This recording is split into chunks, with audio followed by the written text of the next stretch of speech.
नमस्कार, आपके साथ मैं रोहित कुमार। आपके न्यूज फोर नेशन पर इसी विधानसभा में तेजस्वी यादव की गूंज आपने 5 साल तक सुनी, कभी डिप्टी सीएम के तौर पर, कभी नेता प्रतिपक्ष के तौर पर, लेकिन इस बार तेजस्वी यादव का गला ही उनके राघोपुर में फंस गया है। हुआ कुछ यूं है कि तेजस्वी यादव सुबह से लगातार वहां पे जो है पिटते नजर आ रहे हैं सतीश कुमार की तरफ से। दरअसल हुआ यह है कि सतीश कुमार राघोपुर में बीजेपी के प्रत्याशी हैं और तेजस्वी यादव वहां पर जनता दल यूनाइटेड के प्रत्याशी हैं। मुख्यमंत्री का चेहरा थे महागठबंधन की तरफ से।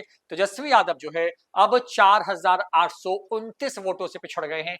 11 राउंड की गिनती हुई। हालांकि आरजेडी ने यह आरोप लगाया है कि यहाँ पे जानबूझ करके बहुत स्लो डाउन किया गया है काउंटिंग को, और क्योंकि पटना समेत कई जिलों में जो है वहां पे तो रिजल्ट आ चुका है, लेकिन राघोपुर में सिर्फ अभी आधे से भी कम जो है काउंटिंग हुई। इस तरह के आरोप जो है आरजेडी की तरफ से लगाए जा रहे हैं। 30 राउंड होने हैं कुल राघोपुर में। वहां पर 11 राउंड के हिसाब से हम आंकड़ा रख रहे हैं आपके सामने। सतीश कुमार ये सतीश कुमार वो हैं जिन्होंने एक दौर में राबड़ी देवी को चुनाव हरवाया है। राघोपुर विधानसभा की जब हम बात कर रहे हैं तो यहाँ पे चलो तो कुछ हम और फिगर्स रखते हैं। तेजस्वी यादव को कुल 40,100 वोट आए हैं यहाँ पर। 11 राउंड ऑलमोस्ट 40% आप कह सकते हैं कि यहाँ पे वोटों की गिनती हो चुकी है।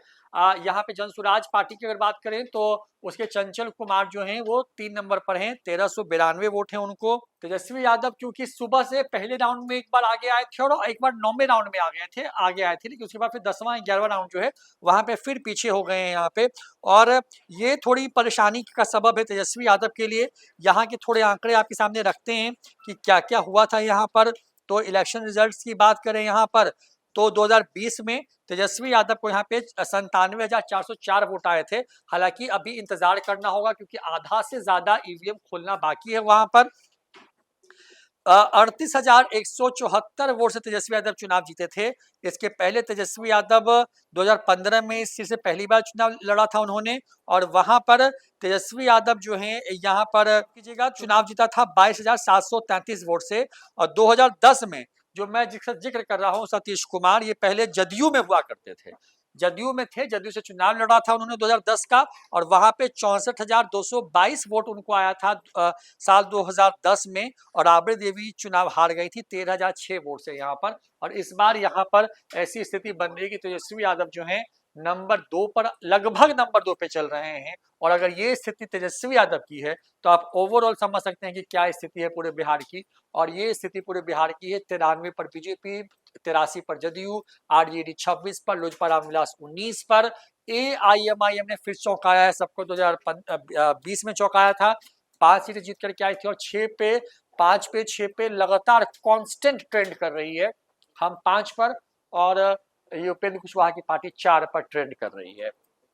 कांग्रेस का हाल बहुत बुरा है, 4 पर है कांग्रेस यहाँ पर इस बार। और जो स्थिति कांग्रेस की हुई है, मतलब इतनी बुरी स्थिति में कांग्रेस जो है, मतलब फिर आप कहिए कि बहुत लंबे वक्त के बाद जाती हुई दिख रही है यहाँ पर। मैं एक बार थोड़ा यहाँ पर एआईएमआईएम का जिक्र करना जरूरी है तेजस्वी यादव के मामले में, क्योंकि देखिए कोचा धामन से यहाँ पर जो है 22,000 से की बड़ी बढ़त ले ली है, जोकीहाट में 20,000 की बढ़त ले ली है, अमौर में जो है अतुल विमान ने 34,000 की बढ़त ले ली है। तो ये 3 सीटें आप मानिए चलिए कि जोकीहाट, कोचा धामन और अमौर, ये 3 सीटें एआईएमआईएम को आप लिख लीजिए कि जीत गई है फिलहाल। बाकी की सीटों पर जो है मुकाबला बहुत नजदीक का है। ये जो है बहादुरगंज का, वाईसी का, यहाँ पर जो है मुकाबला, और गुलाम गौस वाली सीट ठाकुरगंज में थोड़ा सा नजदीकी मामला है। लेकिन जो ओवैसी हैं उन्होंने ये कन्विंस करने में, वो मेरे समझ से फिलहाल जो मुझे दिख रहा है आंकड़ा, एक तरीके से कहेंगे कामयाब होते दिख रहे हैं ओवैसी, क्योंकि उनको मालूम था, वो बात मालूम थी उनको कि मुसलमानों को अगर साथ लाना है तो उनका दिल जीतना पड़ेगा। लिहाजा पहला चुनाव था बिहार में ओवैसी के नेतृत्व में जो एआईएम ने लड़ा बिहार के अंदर में, कि वो लगातार कैंप करते रहे वहां पर, लगातार बने रहे साथ में। और इन तमाम खबरों के बीच में जो है तस्वीरें सामने आई, और वो यही तस्वीरें बता रही है कि तेजस्वी यादव राघोपुर में उनका गला फंसा हुआ है, हार भी सकते हैं क्योंकि लगातार पीछे चल रहे हैं। ईवीएम की रफ्तार थोड़ी धीमी है वहां पर, ये आरोप लगाया जा रहा है कि कहीं बहुत देर ना हो वहां पे। लेकिन इन तमाम खबरों के बीच में जो है खबर यही है जो तेजस्वी यादव को और परेशान कर सकती है। वैसे ओवरऑल देखें तो, एक बार ओवरऑल फिगर दिखाइए रोहित, तो एक ओवरऑल देखें तो यहाँ पे यही स्थिति है कि महागठबंधन में 32 पे सिमट गया और तेजस्वी यादव की आरजेडी 26 पर है, और ये उनके लिए सबसे बुरा परफॉर्मेंस है। एक वक्त था जब 19 के लोकसभा चुनाव में 0 पर आउट हुए थे और इसको मैं तो शून्य मानूंगा तेजस्वी यादव के लिए, ये शून्य ही है। मतलब जब उनको लीडर ऑफ ऑपोजिशन की कुर्सी भी हासिल नहीं हो पाएगी जिस स्थिति में है फिलहाल, वो स्थिति बन रही है तेजस्वी यादव को लेकर। फिलहाल इतना ही, देखते रहिए न्यूज़4 नेशन। नमस्कार।